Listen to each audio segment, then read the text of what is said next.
existe des habitations aux formes étonnantes qui permettent de faire des économies. C'est le cas de la maison en A que nous allons découvrir.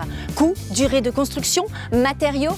Pour tout savoir sur cette habitation, nous sommes allés en Moselle, le pays des saveurs et des mirabelles. Allez, c'est parti, voyons comment cette aventure a commencé.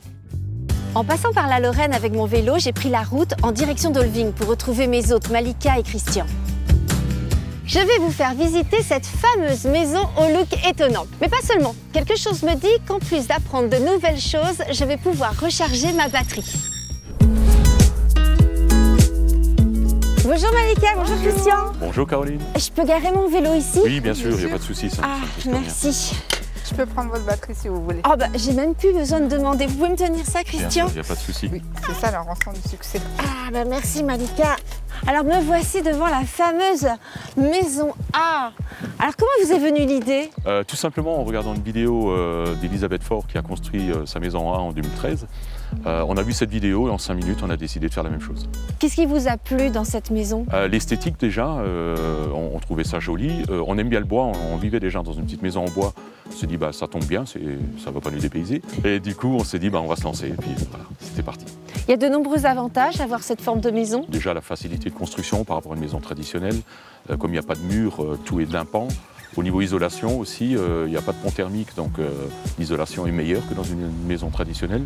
Ça ne date pas d'aujourd'hui, ce genre de forme? Non, nos ancêtres vivaient déjà dans des maisons en A. D'ailleurs, quand on regarde Astérix, nos Gaulois vivaient dans des maisons en A, donc voilà. Alors quand on voit ce toit comme ça, assez pentu, on se dit qu'à l'intérieur, il doit y avoir peu de place, que c'est tout petit? Non, pas du tout, au contraire, on est souvent étonnés. D'ailleurs, je vous invite à entrer dans la maison, vous pourrez vous en rendre compte par vous-même. Ah, c'était une grande surface. Il y a combien de mètres carrés? Nous avons à peu près 120 mètres carrés habitables. Et à la base, il y a combien? Au sol, ça représente 140 mètres carrés à peu près. Donc là, c'est la pièce à vivre, salon, cuisine... Voilà, qui fait à peu près 35 mètres carrés. Vous me faites la visite? Je vous fais visiter la suite. Voilà, notre cellier. Ah oui, c'est fait toujours office utile. de pièces techniques, de rangement, voilà, un peu tout. Là, c'est... Les toilettes qui ne sont pas tout à fait terminées, il manque la fenêtre de toit et notre salle de bain. Ah, et vous avez baignoire? Baignoire et douche, oui. Ah oui, ça c'est pratique, vous avez les deux. On a les deux. Vous avez des chambres? Combien de chambres? Oui, bien sûr. Alors, on a 2 chambres pour le moment. Donc, une chambre d'amis, une surface d'à peu près 15 mètres carrés.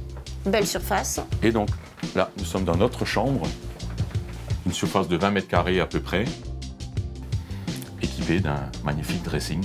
Mais alors là, un dressing sur mesure, c'est l'atout imparable pour me faire craquer.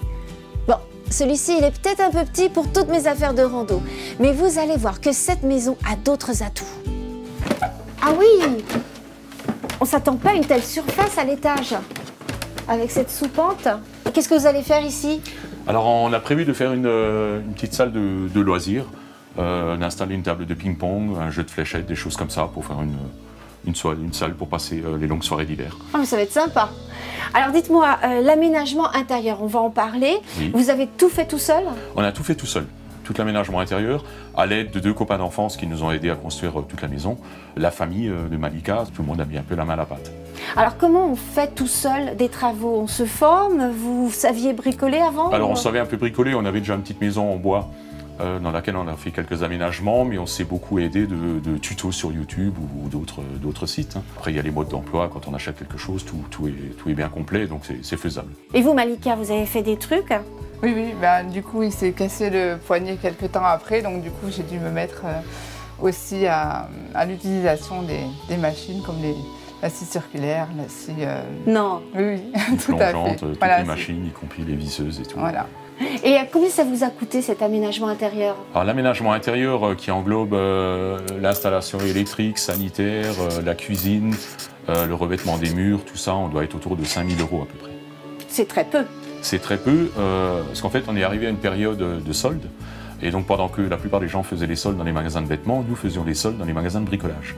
Donc ce qui nous a permis de trouver des radiateurs, des choses comme ça, à des prix très réduits. Et pour le chauffage, ça se passe comment? On va redescendre à la pièce de vie, je vais vous expliquer tout ça.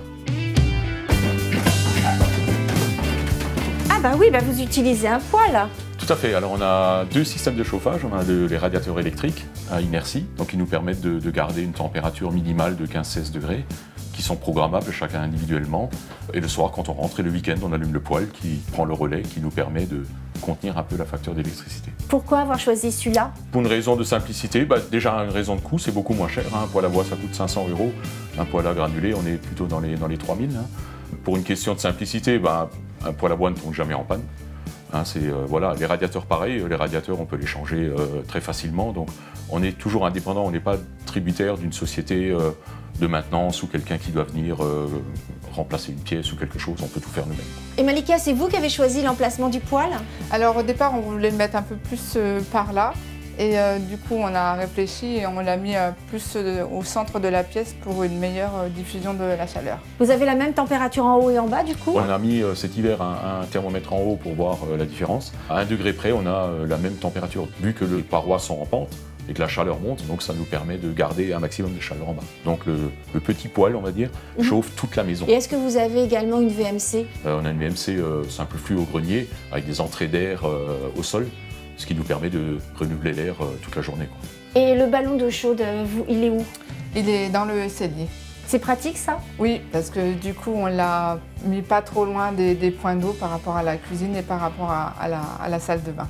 Et alors ça vous permet d'avoir de l'eau chaude rapidement? Très rapidement, en quelques secondes, on a de l'eau chaude aux différents points d'eau, ce qui nous fait une économie d'eau également. Oui, non négligeable. Non négligeable, oui, parce qu'on voit souvent dans d'autres maisons les cumulus qui sont installés à l'autre bout des points d'eau. Donc ça fait des dizaines de litres d'eau froide de perdu avant d'avoir de l'eau chaude, alors que nous on l'a en quelques secondes. Et quels sont les coûts pour la consommation totale? Alors on est à peu près à 1 000 € d'électricité, donc ça comprend la cuisson, la production d'eau chaude et les chauffages électriques. Nous avons à peu près 300 € de bois pour un hiver, donc on est à l'année à peu près à 1 300 € de consommation totale d'énergie. Je vous ai apporté des macarons de boulet. Oh, merci Caroline, c'est gentil. Pour reprendre de l'énergie. Merci. C'est vraiment bon ces petits macarons. Alors si vous passez par ici, je vous les conseille.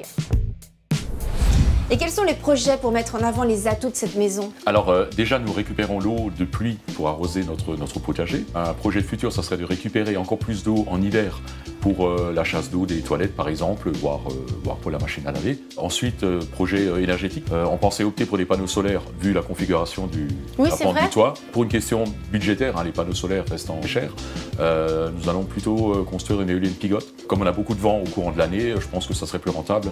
Et pour un budget très contenu d'à peu près 1 500 € pour une éolienne. Oui, c'est une bonne idée. Puis en plus, ça va m'aider moi pour recharger ma batterie. Ah bah oui, d'ailleurs, elle doit être chargée, je pense. Ah bah ça, parfait.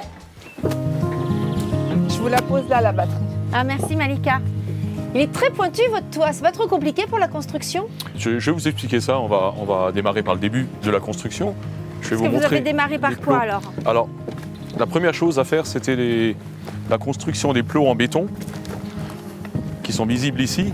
Ah, c'est ces blocs gris? Voilà, oui. Qui ont par contre été faits par une entreprise de la région. On ne se sentait pas trop de faire ça nous-mêmes, tout ce qui est béton. Et pourquoi cette maison, elle n'est pas posée sur une chape en béton? Pourquoi elle est surélevée? Alors, pour la bonne et simple raison qu'il faut laisser respirer le bois, donc il faut que l'air circule en dessous. Et la deuxième raison, c'est qu'il y a moins d'emprise au sol. Si on avait une chape complète, une fondation complète en béton, ça ferait beaucoup de béton en contact avec le sol, alors que là, il y a uniquement les plots qui sont en contact avec le sol. Donc la première chose, c'était de faire ces plots, de les implanter, et ensuite de construire la structure à plat par terre. Donc ce sont des grands triangles de 8 mètres de côté. Donc une fois les triangles assemblés, il a fallu les mettre debout. Là, on a fait appel à un agriculteur avec son engin, avec un bras télescopique, qui nous a aidé à mettre les triangles debout un à un, et donc les clouer provisoirement, en attendant de mettre les panneaux d'OSB qui assemblent toute la maison en fait. Et là, vous avez travaillé localement avec des entreprises de la région? C'est ça. Alors, on a une scierie à 30 km d'ici qui nous a fourni tout ce qui est structure. L'OSB vient de pas loin. On a d'autres matériaux à l'intérieur, du bois, tout ce qui est au plafond et sur les côtés. Ça vient d'une autre scierie qui est aussi à peu près à 30 km d'ici. On a essayé de se fournir au maximum dans la région pour éviter justement de faire venir des produits de trop loin.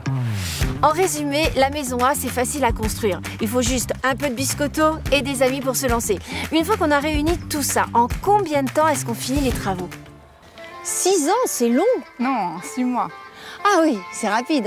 Et ça vous a coûté combien de construire cette maison? Alors si on compte les plots en béton des fondations, la structure en bois, l'OSB, le bac à sable pour le toit, on est à peu près à 55 000 €.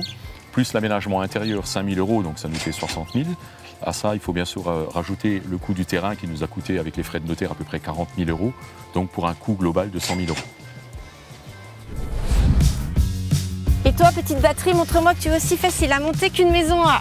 Voilà, c'est parti. Je reprends ma petite caméra. Oui.